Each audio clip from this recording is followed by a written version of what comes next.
¿Cuál es su nombre y qué cargo tiene aquí en el MST?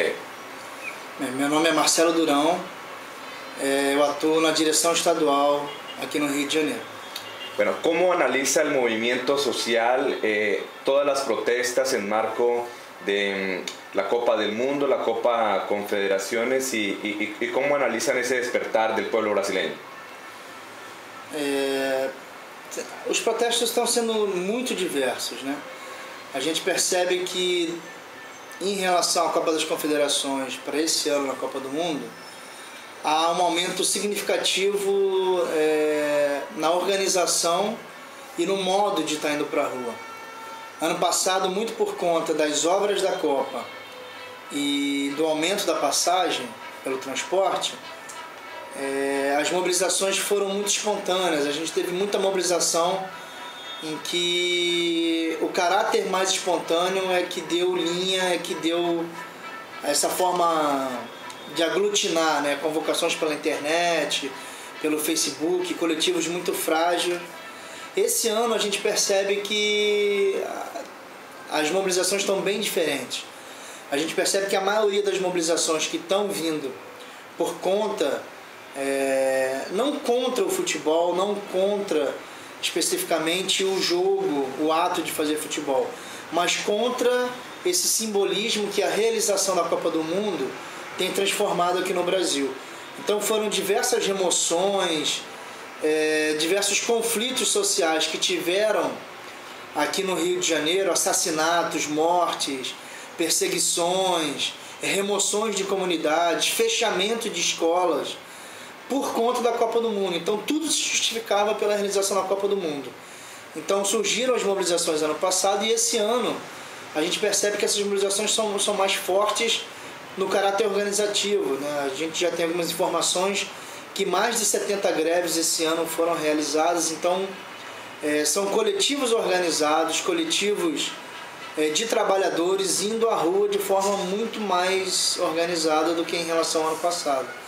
E atualmente as mobilizações estão sendo puxadas por coletivos trabalhadores da educação, né? A gente teve greve de garis, então as mobilizações, o Comitê Popular da Copa puxando essas mobilizações, fazendo esse debate mais crítico, né? De Copa para quem.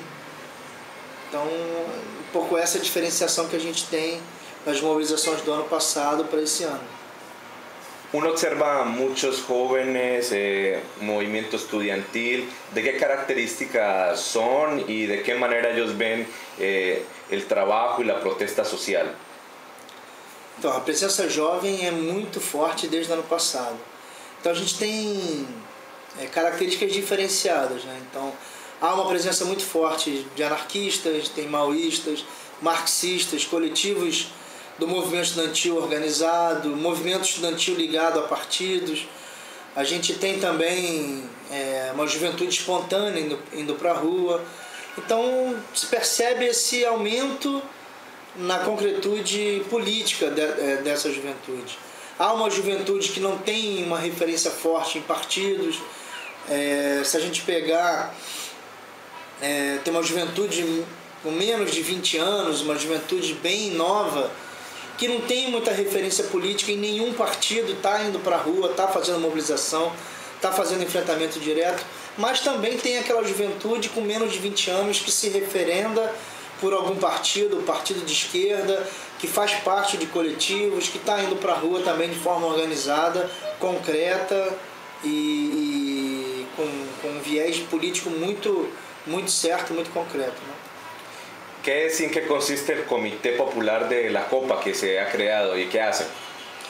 Então, o Comitê Popular da Copa é um comitê que foi criado uns 3 anos antes da Copa do Mundo e veio nesse intuito de debater realmente as ações que estavam sendo feitas,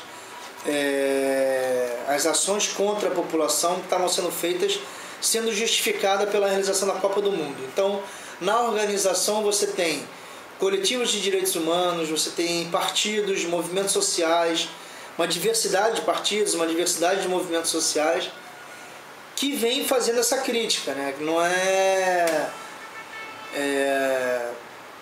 contra especificamente a Copa do Mundo, mas contra as ações de remoção, as ações de construção de estrada, né, o fechamento de escola, a retirada de espaços públicos, né, a retirada de comunidades. Então ele vem fazendo um debate, a retirada da população pobre de dentro dos estádios. A gente percebe também que os estádios estão muito mais elitizados, né, não é mais estádio, estão chamando de arenas. Então essa elitização do futebol também surgiu de forma crítica dentro do Comitê da Copa. O Comitê da Copa ele vem com esse debate mais crítico em relação à realização da Copa do Mundo. ¿Se ha aprovechado dentro del movimiento social la coyuntura de la Copa para salir a protestar? ¿Qué sectores han protestado y de pronto qué reivindicaciones se pueden estar señalando de los diferentes sectores, sindicatos, trabajadores que están en este momento con protestas, con greve? Sim, somado essas mobilizações contra a realização dessas atividades da Copa do Mundo, da própria Copa do Mundo, se somam as conjunturas também nos estados e no município, né?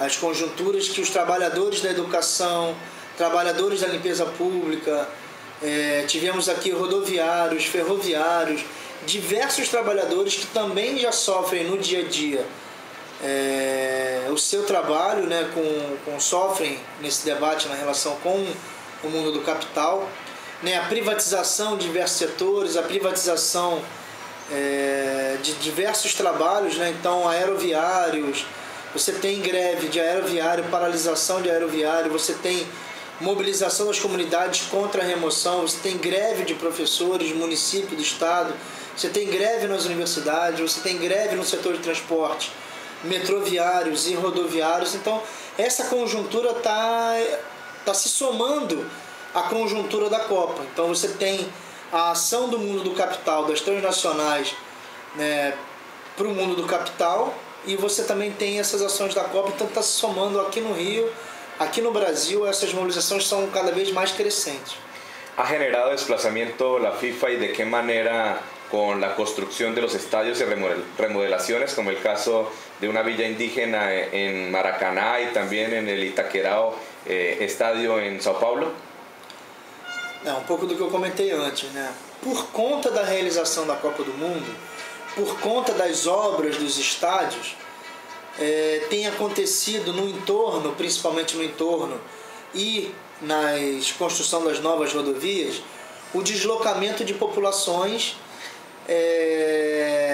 tanto da cidade, né, como locais já historicamente habitados pela população.